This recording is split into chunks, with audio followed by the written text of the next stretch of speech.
ए बारीमा मुला ए अंकलको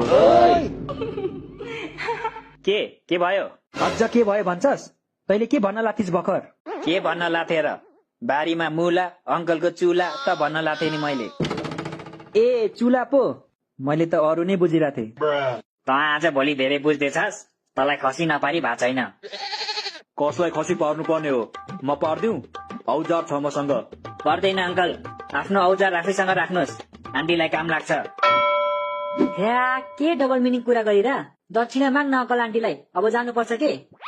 uncle aunty हामीलाई दक्षिणा दिनु न, अब हामी जाने। हैट, यति छिटो दक्षिणा? त्यही नि यस्तो जे पाए त्यही भट्टाएर दक्षिणा पाइन्छ? अलि राम्ररी भट्टाव। खोइ छोड, म भट्टाउँछु अब।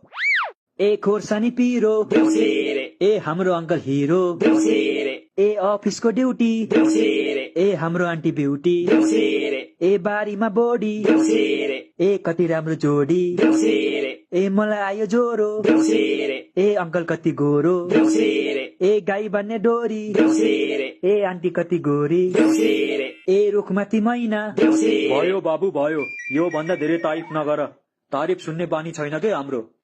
हाम्रो होइन तिम्रो, मेरो त सबले तारिफ गर्छ। पैसा दिएर मेरो तारिफ गर भनेपछि त जसले नि गरिहाल्छ नि। के रे, मैले कसलाई पैसा दिएर तारिफ गर्न लाए?